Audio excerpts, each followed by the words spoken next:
Bom dia, pessoal. É, me perdoa tá me desabafando aqui. Ontem eu sempre digo que Deus, sempre quando eu falo as coisas, é uma conexão tão grande com Deus que eu tenho desde minha infância, que sempre quando eu pedia para meu Pai Eterno me proteger de tudo, desde criança ele me protegia, ele me atendia, e até hoje ele é assim. Tudo que eu converso com meu pai, tudo que eu peço a meu pai sempre é atendido. E ontem eu estava no hospital, não estava muito bem, eu estava muito depressiva. Eu senti umas coisas estranhas que ao falar da minha infância, do meu passado, me dói muito. Me dói muito eu lembrar que eu tive que sair tão cedo do lado de minha mãe. Uma porque ela não confiava em mim, não acreditava em mim. E nada que eu falava, minha mãe não acreditava. E com isso eu apanhava muito por causa dessa pessoa. Eu apanhava muito por causa desse homem, né? Tive que pedir a patroa de minha irmã para me tirar de lá da casa de minha mãe, porque eu não aguentava mais apanhar, por causa desse homem que inventava mentira para minha mãe, inventava que eu saí de dentro de casa, que eu brincava com os meninos na rua, e essa pessoa abusava de mim. E quando eu soube que ele já abusava de mim desde os meus 3 anos de idade, que ele já tocava em mim desde os meus 3 anos de idade, eu achei um absurdo. Eu achei um absurdo porque talvez tenha sido a ignorância, o fato de ser uma pessoa leiga, uma pessoa que não entendia muito das coisas, ou tinha medo de que acontecesse o pior também, e não fez nada, não pôde fazer nada. Passei por anos e anos na mão desse homem. Eu não conseguia dormir, não conseguia respirar. Fingia que saía cedo para poder ir trabalhar enquanto a minha mãe saía. Eu ia aproveitar para dormir e quando eu via que a pessoa já estava ali em cima de mim. Era tantas ameaças de matar a minha mãe, de me matar, de fugir comigo e ninguém saber. Esperar minha mãe viajar para as novenas dela para poder fugir comigo. Então foi aí que eu pedi a patroa minha irmã para me trazer embora. E aqui, quando eu cheguei, eu contei os fatos. Eu contei tudo o que aconteceu comigo. Tudo que estava acontecendo, eu contei tudo. Eu não esperei tempos passar para poder falar tudo que estava acontecendo, mas eu falei tudo. Mas infelizmente, né, pelo jeito que ele era, com todo mundo, como tratava todo mundo, como falava com todo mundo, era impossível alguém acreditar em mim.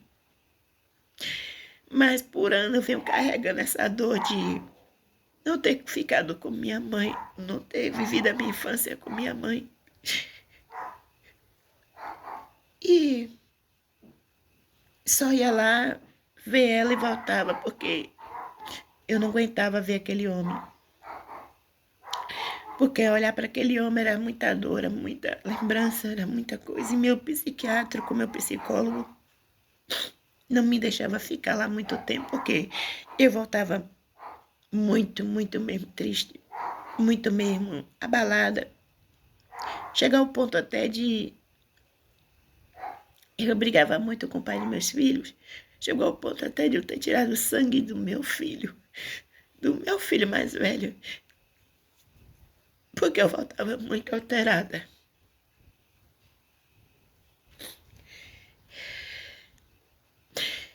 E quando chega o tempo de minha mãe, que ela morreu e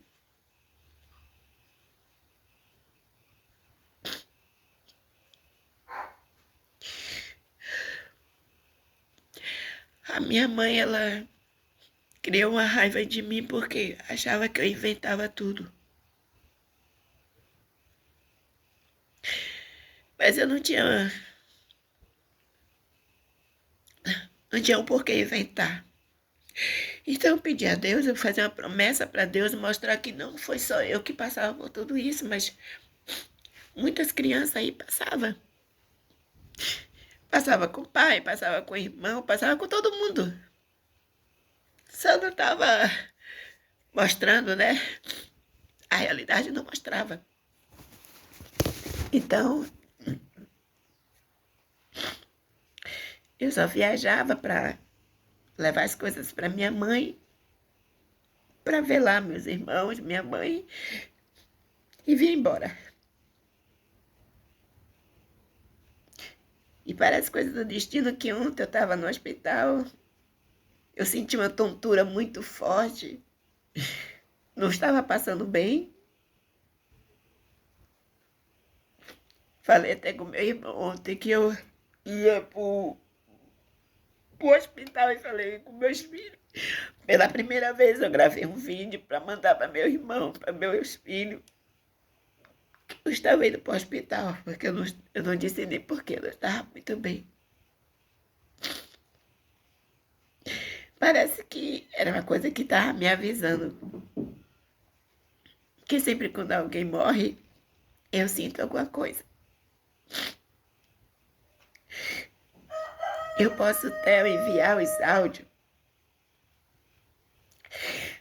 para meus irmãos, para meu irmão, para meus filhos, que eu não estava bem ontem. E hoje, quando eu abro o áudio, abro o celular e vejo a minha irmã lá colocando luto, pensei até que fosse alguém da nossa própria família, nosso sangue, meu sangue, meu sangue. Mas quando ela me disse, você quer saber mesmo quem foi? Você quer saber mesmo? Eu disse, eu estou perguntando. E eu posso dizer que a dor de eu ter perdido a minha mãe tão cedo, porque eu vi aquele homem comprar cachaça para dar à minha mãe. Garrafa de cachaça para dar à minha mãe. Porque eu sabia que minha mãe gostava de beber, que era para abusar de mim.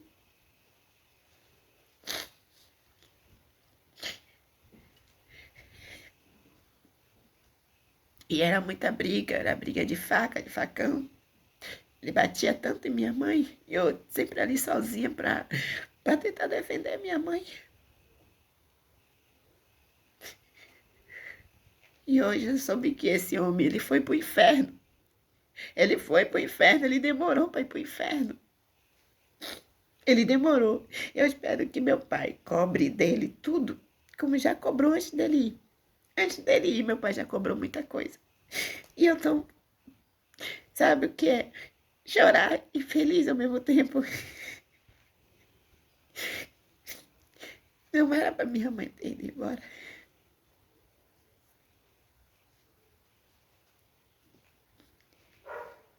Era pra esse homem ter ido embora. Hoje eu vivo no psiquiátrico por causa disso. Dos abusos que esse homem cometeu na minha vida. Das coisas que ele fazia com minha mãe. E eu crescendo ali, vendo tudo. Era pontapé, era batida de facão com minha mãe, de bainha de facão, era emburro, era chute. E quem morava com minha mãe era só eu. Lá para dentro dos matagal, era eu e minha mãe que sofria na mão desse homem. Meus irmãos nem sabiam de nada. Não sabia.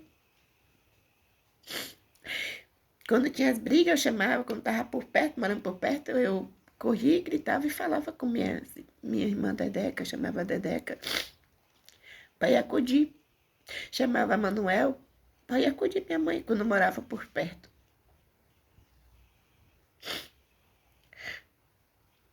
Era isso aí.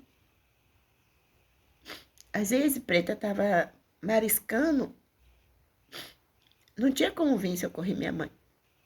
Então eu ia, que chamava a Dedeca. Então Dedeca que ia lá. Entendeu? E gente, hoje eu tô feliz. Eu tô muito feliz. Porque o mal que eu senti ontem foi a libertação de só imaginar que aquele homem estava vivo. Minha mãe tá viva. Era para minha mãe estar viva. Era para eu estar lá junto com minha mãe. Era para eu ter vivido para ajudar a cuidar minha mãe. Era para eu estar lá. Sempre, sempre, se fosse aquele homem que tivesse morrido. Não minha mãe. Eu queria ter cuidado mais de minha mãe. Eu não tinha condições de estar lá para cuidar de minha mãe. Eu só perguntava a meus irmãos o que minha mãe precisava e tentava ajudar do modo que eu podia. É isso, gente. Me desculpa, sabe? Me desculpa por tudo mesmo. Mas hoje eu posso dizer que eu tô feliz. Tô feliz porque esse homem, ele foi para onde ele já devia ter ido há muito tempo. Pro inferno. Pro inferno que meu Pai Eterno não perdoe ele por nada. Por tudo que eu passei, por tudo que eu tô passando. Hoje eu vivo de um psiquiátrico por causa desse homem. E eu espero. E foi 27 anos lutando sozinha para me encostar, porque eu não tinha forças para trabalhar. Tudo pela lembrança do que esse homem fazia comigo e com minha mãe.